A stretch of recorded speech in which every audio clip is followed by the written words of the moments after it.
conducta evitativa.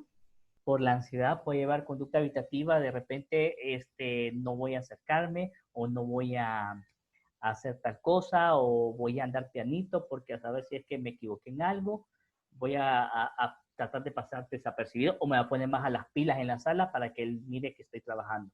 Entonces ese es el cambio de conducta. Bien, pasos para hacer el diagnóstico. Evitar decirle al paciente no tiene nada. Y entonces, ¿por qué se me acelera el corazón? ¿O por qué tengo palpitaciones? ¿O por qué sudo bastante? ¿O por qué me duele tanto la cabeza si no tengo un tumor cerebral? ¿Pero por qué me duele la cabeza? Entonces el paciente termina sintiéndose más ansioso porque si no tengo nada, ¿será que es una enfermedad nueva, una enfermedad tan grave que el doctor no me lo quiere decir y me está ocultando la verdad para no lastimar? Entonces, evitar decirle al paciente no tiene nada. Esta es una frase que yo repito en varias de mis clases siguientes por ese mismo sentido. Descartar organicidad. Y para poder descartar organicidad, yo debo hacer una correcta historia clínica, una historia clínica completa, debo de hacer un examen físico y un examen mental consensuado. Ok. Y aquí le pongo, este es otro tips que les doy en esta clase. Todo es orgánico hasta demostrar lo contrario. Todo cuadro de ansiedad es orgánico hasta demostrar lo contrario. Significa que cuando yo vea a un paciente con ansiedad por primera vez, yo voy a pensar en todas las posibilidades médicas, no psiquiátricas, que me podrían provocar esos síntomas. Ojo, entre más joven es un paciente, es más fácil que la ansiedad se deba a una causa funcional o psiquiátrica. Entre más viejo está el paciente que debute con ansiedad, con depresión o psicosis, es mucho más probable que su cuadro se deba a una enfermedad médica no psiquiátrica o organicidad. Bien. Para poder descartar organicidad, debo realizar una entrevista adecuada, una historia clínica profunda, tener en cuenta los diagnósticos diferenciales y las posibles comorbilidades que el paciente tenga. Identificar determinantes biológicos, psicológicos y sociales. Si yo tengo este paciente con antecedentes familiares de ansiedad o de depresión o de trastorno bipolar, entonces es probable que esto también se deba a un problema mental. Si yo conozco la historia de vida de esta paciente porque me lo está contando, me dice que sufrió abandono, que sufrió maltrato, que sufrió agresiones y que vivió en la pobreza o que fue secuestrada, entonces hay más componentes que podrían explicar la enfermedad como psiquiátrica. Vamos a identificar inicialmente las situaciones de riesgo para el paciente o para terceros. Principalmente ideación suicida, también es importante tomarlo en cuenta, o heteroagresividad, agresividad hacia otras personas. Y ha tenido antecedentes de tratamiento y cómo le ha ido a él o a ella con ese tratamiento que le dieron.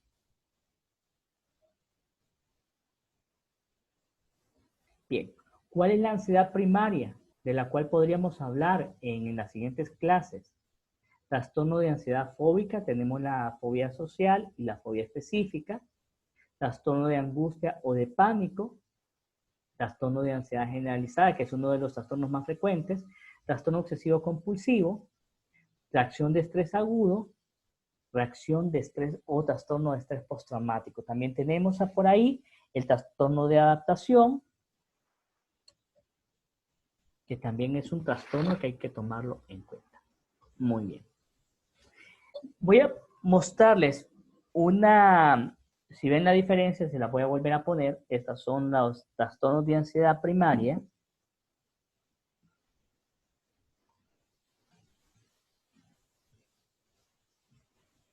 Y esta es pregunta de examen también, jóvenes.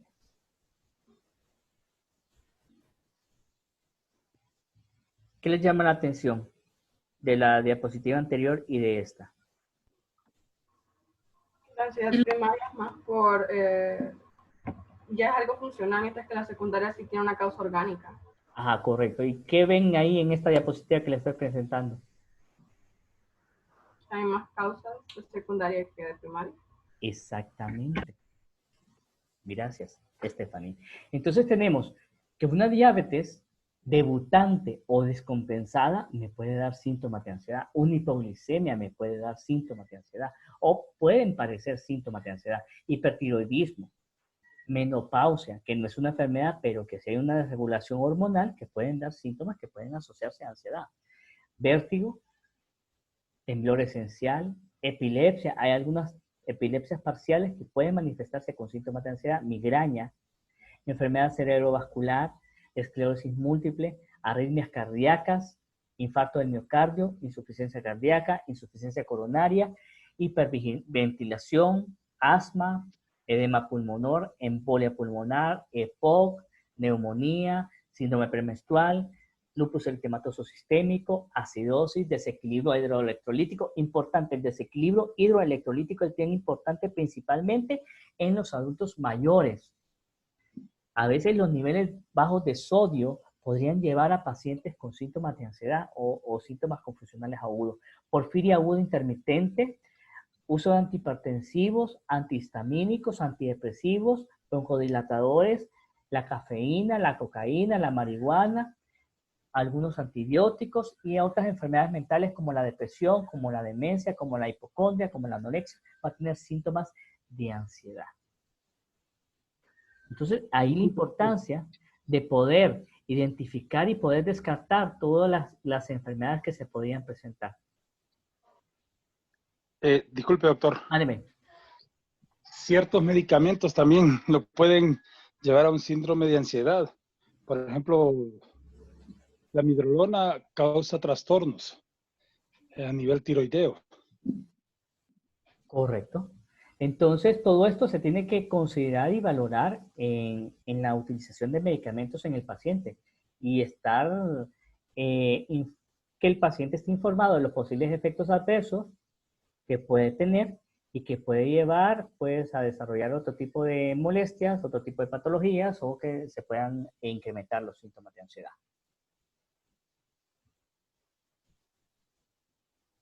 Bien. Tenemos un paciente ansioso con síntomas de ansiedad típicos de ansiedad como los que vimos en las diapositivas anteriores.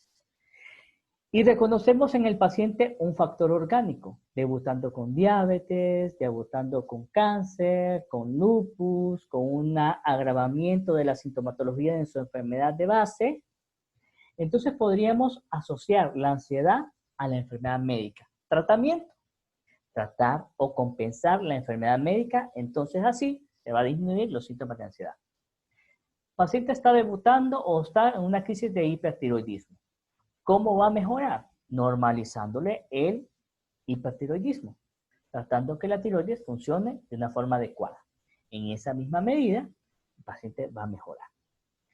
El paciente tiene síntomas de ansiedad y descubrimos que tiene pensamientos obsesivos y algunas compulsiones. Entonces el paciente está viviendo un trastorno obsesivo compulsivo. Entonces el tratamiento va a ser específico para esa enfermedad. Estrés.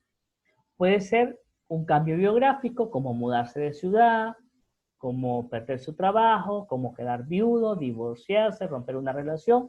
Puede ser el estrés, exponer en público, puede ser el estrés, las cucarachas que vuelan, las ranas, los sapos, las serpientes, los payasos, los taxis. Entonces yo voy a desarrollar un cuadro de ansiedad asociado a ese estresor. De repente el estresor es ver un accidente de tránsito o vivir un terremoto o vivir un tsunami o haber presenciado un accidente de avión. Entonces va a depender.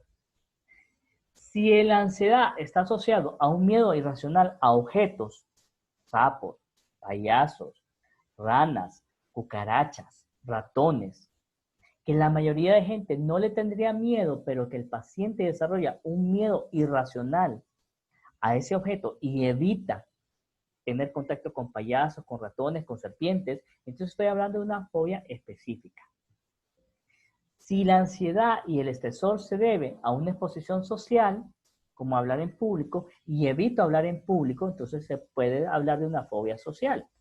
Si el estresor es haberme cambiado de ciudad, haber terminado una relación, perder mi trabajo o mudarme de casa, entonces probablemente estoy hablando de un trastorno de adaptación. Si el estrés se debe a una catástrofe y los síntomas son inmediatos, entonces estamos hablando de un trastorno de estrés agudo. Estrés agudo, el evento ocurrió en menos de 29 días y presento sintomatología que no supera los 29 días, estoy hablando de estrés agudo.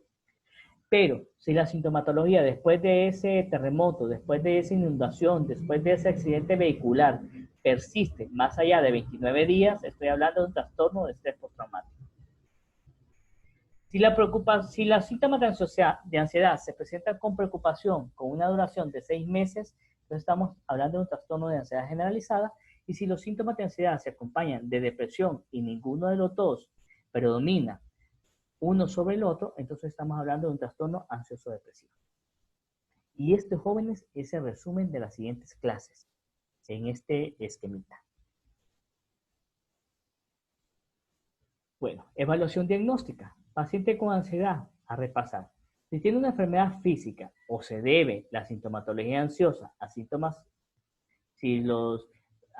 médicos o al uso de medicamentos, entonces lo que yo tengo que hacer para poder manejar esa ansiedad o disminuir esa ansiedad es manejar la enfermedad médica o física o cambiar o reducir la dosis de medicamentos que el paciente está utilizando. Si la ansiedad se debe a privación de alcohol, de drogas, a síndrome de abstinencia, entonces voy a contrarrestar los síntomas de ansiedad manejando la abstinencia y el uso de la sustancia. Se debe la ansiedad a depresión o a psicosis, el tratamiento va a ser manejar la depresión o manejar la psicosis. La ansiedad es leve, es moderada o grave. Puede mejorarse con psicoeducación, con tratamiento psicoterapéutico, con medidas conductuales o necesita un tratamiento farmacológico. ¿Qué otras causas pueden tener esta ansiedad? Puede ser por un duelo, por una adaptación. Entonces ahí vamos viendo a través de la historia clínica qué es lo que está sucediendo con este paciente. Bien. Pasos para el tratamiento de los trastornos de ansiedad. Importante la relación médico-paciente, la alianza terapéutica, que el paciente sepa que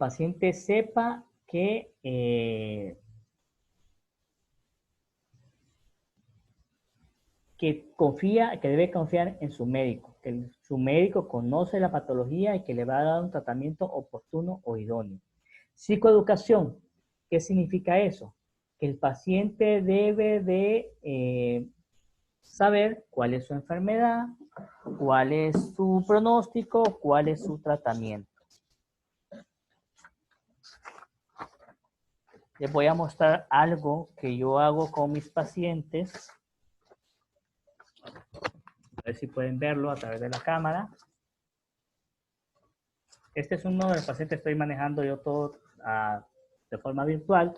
No sé si tienen la oportunidad, no voy a poner el nombre por privacidad. No sé si ven eso, si ven la imagen, lo que les estoy mostrando. ¿Logran verlo? Sí, doctor. Ok.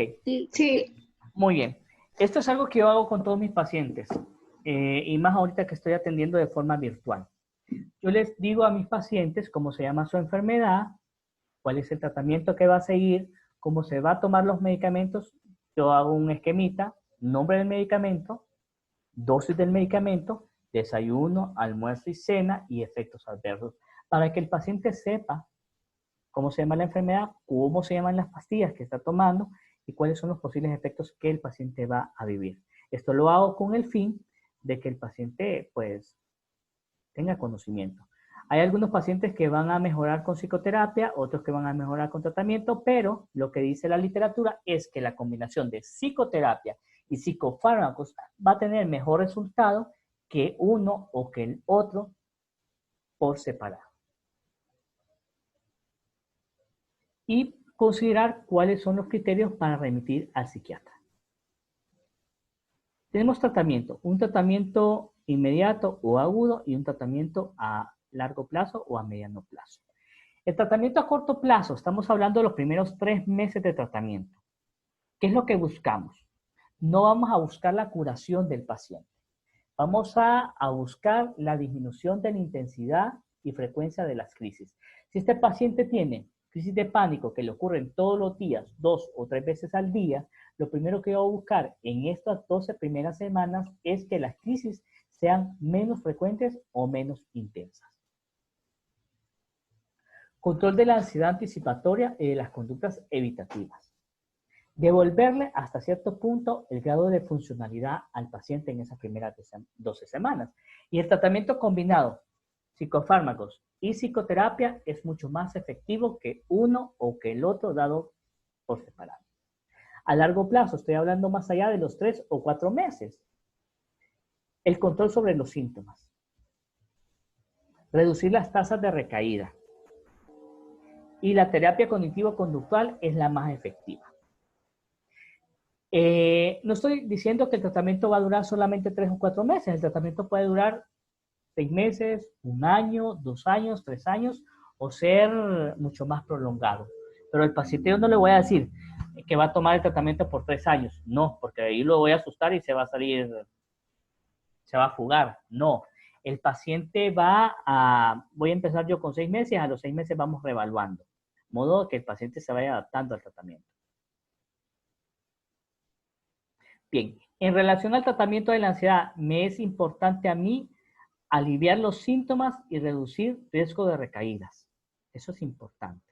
Evitar las secuelas y devolver la funcionalidad premórbida del paciente. La interrupción del tratamiento conlleva a un riesgo de recaída del 20 al 40% entre los primeros 6 a 12 meses de abandonar el tratamiento. De ahí la importancia de que el paciente continúe con el tratamiento. Los primeros meses se puede sentir bien, pero después, casi un 50%, un 40% de los pacientes van a tener recaídas por el abandono del tratamiento. Bien, si después de 8 a 12 semanas de tratamiento no hay mejoría, entonces debemos de buscar cambiarlo por otro antidepresivo de diferente mecanismo de acción.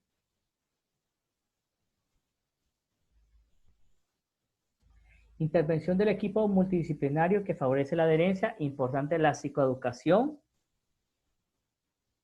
los grupos de autoayuda, material educativo impreso, integración de un familiar, identificación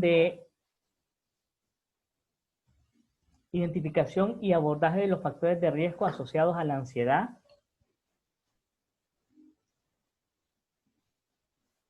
¿Y cuáles son los criterios de derivación a psiquiatra? Esta también es pregunta de examen, jóvenes. Si existe riesgo suicida o síntomas severos, mándenlo donde el psiquiatra. Coexistencia con problemas de alcohol y de drogas. Ojo, también preferible mandarlo donde el psiquiatra. Ante la existencia de síntomas psicóticos. Fracaso o resistencia al tratamiento en dosis terapéuticas y esperando por lo menos las 12 semanas de tratamiento, como lo mencioné en la diapositiva anterior. Dosis terapéuticas en rango terapéutico por al menos 12 semanas, podemos hablar si realmente fracasó o hay resistencia al tratamiento. Si como médico general yo no puedo valorar la incapacidad laboral, mejor lo remito. Si tengo dudas en el diagnóstico diferencial y en la necesidad de tratamiento, mejor lo remito. Y cuando hay necesidad de intervenciones psicoterapéuticas especializadas, que veo yo que yo como médico general o como médico internista o como neurólogo o como dermatólogo o como nutricionista o como cardiólogo no puedo darle la contención que el paciente lo amerita, entonces es mejor mandarlo donde el psiquiatra. Y aquí termina, jóvenes, la primera clase del día de hoy. Yo les agradezco mucho y no sé si tienen preguntas o tienen dudas.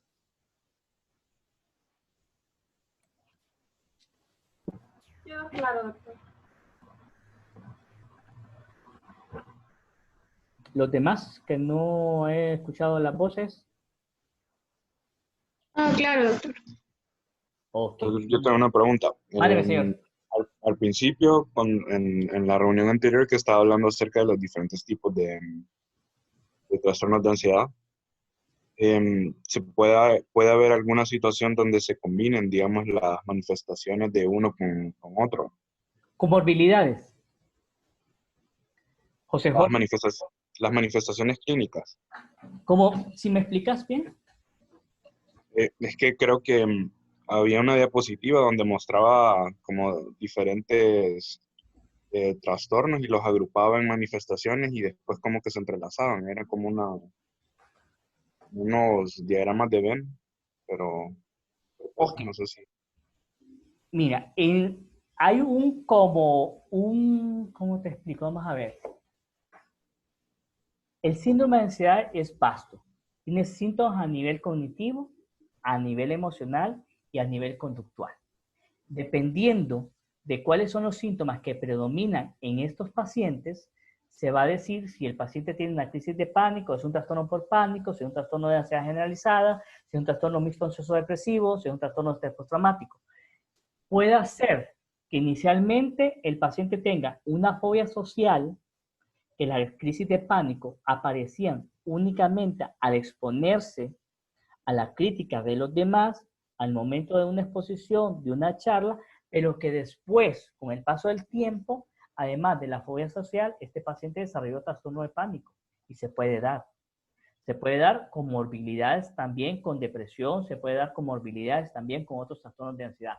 El trastorno de estrés postraumático puede terminar también con trastorno de pánico o con fobias específicas.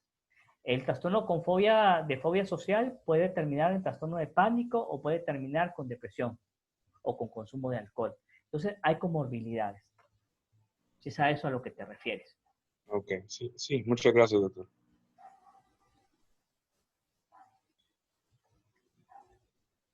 ¿Nadie más? Muy bien. Si no hay nadie más, entonces el lunes nos vemos en punto de la 1 de la tarde, si Dios así lo permite, para que continuemos con las clases. Les mandé la jornalización, les mandé para el siguiente lunes, pues toca hablar sobre fobia social, sobre pánico y sobre benzodiazepinas. Por favor, estudien para hacer mucho más enriquecedora la plática en estas clases. Si no hay más preguntas, pues nos despedimos y nos conectamos el lunes a la 1 de la tarde para la charla. Gracias, doctor. Muchísimas Gracias, doctor. gracias. Buen día. Doctor, cuídese. Gracias, doctor. Que tenga buen día. Igual, cuídense, un gusto saludarlos. Igual, cualquier cosa, pues estamos ahí para apoyarlos. Ok. Gracias, doctor. Un gusto. Cuídese.